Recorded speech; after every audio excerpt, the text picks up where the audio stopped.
বিমল আর অজয় দুই স্কুলের বন্ধু, এখন দুজন চাকরি করে। বিমলের বাড়িতে অজয়ের একটি নেমন্তন্ন ছিল। বিমল থাকে ফুলেরাতে, অজয় আবার কলকাতার বাসিন্দা, তাই সকাল সকাল ও ট্রেন ধরে ফুলেরা চলে যায়। সেখানে অনেকটাই সময় কাটায় অজয়।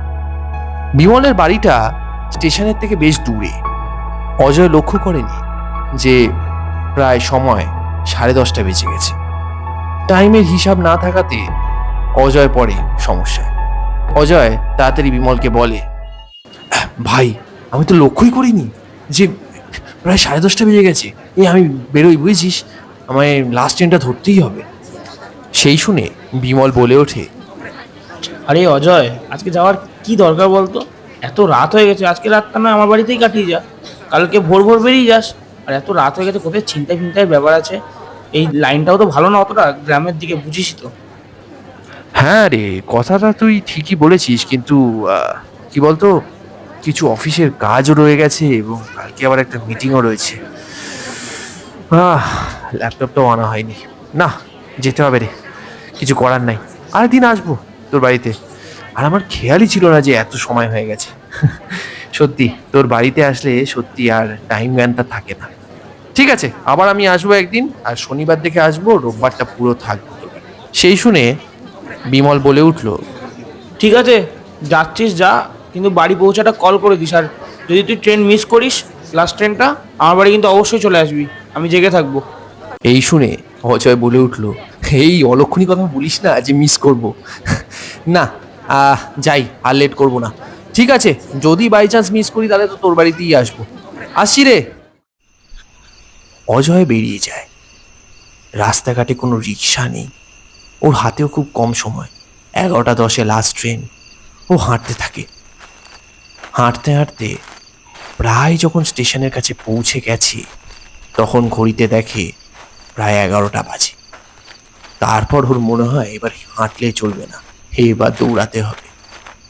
আর ওর মাথায় এটাই আসে যে আমাদের এখানে ট্রেন আসলেও সেটা তো 5 থেকে 10 মিনিট লেট, ও ঠিক পেয়ে যাবে, এই একটা কনফিডেন্স ওর ছিল। কিন্তু স্টেশনটায় পৌঁছাতে সত্যি ওর প্রায় 11:10 থেকে 11:12 হয়ে যায়, এবং ওর চোখের সামনে থেকে লাস্ট ট্রেনটা বেরিয়ে যায়।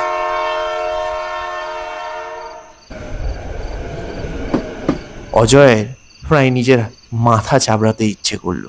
আর একটু যদি আগে বেরোতো, ও ট্রেনটা পেয়ে যেত। পুরো মুখের সামনে থেকে বেরিয়ে গেল। ও মনে মনেই ভাবলো, হায় রে, shit, ট্রেনটা মিস করে গেলাম। এবার কি হবে? ফিরে যাব বিমলের বাড়ি? অজয় লক্ষ্য করলো স্টেশনে একটাও লোক নেই। ওই হতাশাতেই স্টেশনের একটি বেঞ্চে বসে পড়লো, আর মাথায় হাত দিয়ে নিচের দিকে তাকিয়ে থাকলো। সত্যি আরেকটু আগে যদি বেরোতো, এই এক চিন্তা ওর মাথায় ঘুরতে থাকলো। সেই সময় হঠাৎ ও শুনতে পেল মেঘ ডাকছে, হয়তো বৃষ্টি বৃষ্টি হতে পারে। ও ভাবলো বিমলের বাড়ি ফিরে যাওয়াই সবচেয়ে বেস্ট ডিসিশন। তৎক্ষণাৎ একটা বয়স্ক লোক ও দেখতে পেল, দূর থেকে এসে ওর বেঞ্চে এসে বসলো। লোকটা ওর দিকে তাকিয়েই বলে উঠল, কোথায় যাওয়া হবে? সেই শুনে অজয় বলে উঠল, হ্যাঁ যেতাম তো শিয়ালদা, লাস্ট ট্রেনটা তো মিস হয়ে গেল। এখন আর কি, বাড়ি ফিরে যাব, বন্ধুর বাড়ি সামনেই, সেখানে। বয়স্ক লোকটা সেই শুনে বলে উঠল, না, এখনো তোমার ট্রেন মিস হয়নি। ট্রেন আছে আর একটা ট্রেন আসবে কিছুক্ষণ বাদে। অপেক্ষা করতে হবে তোমাকে, এই 12টা 15 নাগাদ। অজয় ভাবে, আবার একটা ট্রেন আসবে? সত্যি? হয়তো কোনো নতুন ট্রেন শিডিউলে আনা হয়েছে কিনা, ওর মাথায় এইসব চিন্তা করে। তাই ও ঠিক করে, যখন অপেক্ষা করতেই হবে, স্টেশনেই কিছুক্ষণ অপেক্ষা করে নি, 12টা 15 অব্দি যখন লোকটা বলছে। আর যদি ট্রেনটা আসে তাহলে আসলো, আর যদি না আসে তাহলে সেই সময় ও ফিরে যাবে ওর বন্ধুর বাড়িতে। অজয় বয়স্ক লোকটাকে জিজ্ঞেস করে, আপনিও কি কোথাও যাবেন নাকি? মানে ওই লাস্ট ট্রেন যার কথা বলছেন, আপনিও কি ওটাই নেবেন নাকি? এই শুনে বয়স্ক লোকটা বলে ওঠে, হ্যাঁ, আমিও ওই লাস্ট ট্রেনটাই নেব। আমাকেও শিয়ালদা অব্দি যেতে হবে, তাই। অজয় আর কথা বাড়ায় না, ও অপেক্ষা করতে থাকে লাস্ট ট্রেনটার। অজয় মনে মনে ভাবলো, ভালোই হলো তাহলে, একটা সঙ্গী পাওয়া গেল ওর এই জার্নিতে। অজয় অপেক্ষা করতে থাকলো, ভাবতে থাকলো যেন এই লাস্ট ট্রেনটা আসে এবং এটাও নিতে পারে। ওর বাড়ি যাওয়াটা সত্যিই দরকার, পরের দিন ওর অফিস আছে। কিন্তু অজয় আদেও জানতো না যে ওর এই পদক্ষেপ ওর জীবনের একটি বড় ভুল হয়ে দাঁড়াবে। ওর তখনও মাথায় এই আইডিয়াটা ছিল না যে এখন এই মুহূর্তে ওর বাড়ি ফিরে যাওয়াটাই সবচেয়ে জরুরি। অপেক্ষা করতে করতে অজয়ের চোখটা হালকা লেগে যায়। ওর যখন ঘুমটা ভাঙে, সেটাও ওই পাশের বয়স্ক লোকের ধাক্কা নিতে। বয়স্ক লোকটা বলে ওঠে, দাদা উঠুন, ট্রেন চলে এসছে, উঠুন উঠুন উঠুন। অজয় চোখটা খুলে দেখতে পায় প্ল্যাটফর্মটা যেন কেমন একটু বড় বড় লাগছে। হ্যাঁ, এই কিছুক্ষণের সময়ের মধ্যে কি প্ল্যাটফর্মটা বড় হয়ে গেল নাকি? ও উঠে যায়, উঠে দেখতে পায় সত্যি সামনে একটা ট্রেন দাঁড়িয়ে আছে, কিন্তু কোনো হুইসেল নেই, কোনো অ্যানাউন্সমেন্ট নেই, কিচ্ছু নেই।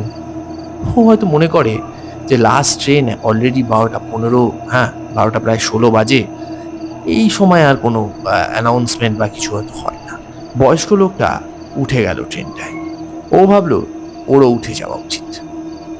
বয়স্ক লোকটা উঠে কোন একটা কম্পার্টমেন্টে চলে গেল, লক্ষ্য করতে পারলো না। অজয়ও উঠে গেল ট্রেনে, উঠে একটা সিটে বসে পড়ল। দেখতে পেল ট্রেনটা প্রায় খালি, এক দুটো লোক বসে আছে আর কেমন সোজা হয়ে তাকিয়ে আছে। লোকগুলো কেমন যেন স্থির, কোনো চলাফেরা করছে না, কারোর সাথে কেউ কথা বলছে না, আর 2-3 জন ম্যাক্সিমাম। অজয় যখন বসেছিল, হঠাৎ লক্ষ্য করে ওর পাশে এসে একজন বসলো। লোকটা অদ্ভুত দেখতে, মুখে যেন কাটা ছেঁড়া দাগ ভর্তি। লোকটা অজয়ের দিকে তাকিয়ে বলে ওঠে, কেন উঠলেন এই ট্রেনে? কি দরকার ছিল ওটার? অজয় ভাবে কেমন একটা যেন অদ্ভুত গলা লোকটার, খসখসে, আর লোকটাকে দেখতেও অদ্ভুত। অজয় বলে ওঠে, না আমি অ্যাকচুয়ালি শিয়ালদা যাব, তার জন্য উঠেছি। কেন, আপনিও তো উঠেছেন। অজয়ের জিনিসটা খুব অদ্ভুত লাগে, ও চায় যেন লোকটার সাথে বেশি কথা না বাড়ানোই ভালো। তারপরেই ওই লোকটা বলে ওঠে, একবার ওই বাইরের দিকটা তাকাও, প্ল্যাটফর্মের দিকে। অজয় লক্ষ্য করেছে যে ট্রেন কিন্তু ছেড়ে দিয়েছে, প্রায় প্ল্যাটফর্ম থেকে বেরোচ্ছে। হঠাৎ যখন ও প্ল্যাটফর্মের দিকে তাকায়, ও তাকিয়ে দেখে যে ওই বেঞ্চে এখনো ও বসে আছে। বসে থাকা বলা ভুল, ও শুয়ে ঘুমাচ্ছে। পাশে ওই বয়স্ক লোকটা বসে আছে, আর ঠিক অজয়ের দিকে তাকিয়ে। আর স্টেশন যেটা বড় হয়েছিল সেরাম কিচ্ছু না, সেই একই স্টেশন। কোথায় সেই এক্সটেনশন? অজয়ের রীতিমতো ভয় লাগা শুরু হয়। ওখানে ও তাহলে এখানে, ব্যাপারটা কি ঘটছে কি? ও যখন বাঁদিকে তাকাইছে, ওই অদ্ভুত লোকটা নেই। ওই অদ্ভুত লোকটা কোথায় গেল? ওর ভয় লাগা শুরু হয়। হঠাৎ ও দেখতে পায় বাইরে সব জিনিস কালো, অন্ধকার, মিশমিশে কালো। ও কিচ্ছু দেখতে পায় না। জানলার বাইরে পুরো অন্ধকার, কোনো আলো নেই। আর ট্রেনের মধ্যে যে টিম টিম করা বাল্বটা জ্বলছে, সেটাও কেমন একটা যেন করছে। এবারই মনে হচ্ছে নিভে যাবে। ও ওই কম্পার্টমেন্ট থেকে একটু দূরে যায়, যখন দেখতে পায় আরো বেশ কিছু লোক বসে আছে, কিন্তু প্রত্যেকটা লোকের বডির যে অংশগুলো কাটা, কারো হাত কাটা, কারো বডির মাঝখান থেকে কাটা। এইসব কি দেখছে ও? ও আরো ভয় পেয়ে যায়। ওর মনে করে এবার ট্রেন থেকে লাফ দেওয়াটাই সবচেয়ে বেস্ট। ও লাফ দেবে যখন ঠিক করে, তখন হঠাৎ দেখতে পারে সেই বয়স্ক লোকটা। এই বয়স্ক লোকটা দাঁড়িয়ে আছে ঠিক দরজার সামনে আর হাসছে। ওই দেখেই ও অজ্ঞান হয়ে যায়। জিনিসটা ঘটে কখন? আয়, তোমরা কেউ দেখেছো? এই লোকটাকে আসতে জিজ্ঞেস করে দারোগা প্রমোদ। ওখানেই না একটি গ্রামের লোক দারোগার সঙ্গে দাঁড়িয়েছিল। সে বলে ওঠে, না বাবু, ও আমরা তো দেখি নাই। এ কি করে হলো? এ মনে হয় বেঞ্চিতে বসে বসেই হার্ট অ্যাটাক হয়েছে। গায়ে তো কোনো কাটা সেরা দাগও নাই। দারোগা প্রমোদ দেখতে পায় বডির পাশে একটি ফোন, হয়তো তারই ফোন। সেই সেলফোনে একটি ছোট্ট ভিডিও রেকর্ড হয়ে আছে। সময় 12:17। আর ফোনের লাস্ট কল দেখে জানতে পারে যে ওটা ওর বন্ধু। আর ফোনে রীতিমতো 15 থেকে 16টা মিস কল। ফোনের যে কলারের নামটা লেখা ছিল সেটা নাম লেখা বিমল। দারোগা ভাবে যদি একবার এই বিমলকে ফোন করা যায় তাহলে একটা আইডিয়া পাওয়া যাবে, হয়তো সে কিছু বলতে পারবে এই হত্যার ব্যাপারে। আজ শুনছিলেন আমাদের গল্প প্ল্যাটফর্ম নাম্বার 0। গল্প অভিনয়ে বিমল, গ্রামের লোক এবং ট্রেনের লোকটির ভূমিকায় আয়ুষ্মান ঘোষ, অজয়, দারোগা এবং বয়স্ক লোকটি ভূমিকায় আমি শুভম সরকার। আমাদের গল্প ভালো লাগলে আমাদের চ্যানেলটিকে সাবস্ক্রাইব করবেন এবং নেক্সট উইক চলে আসবে এই গল্পর 2য় পর্ব। আর ভিডিওটা ভালো লাগলে ভিডিওটা অবশ্যই লাইক করবেন। ধন্যবাদ। আবার দেখা হচ্ছে next week. See you until then.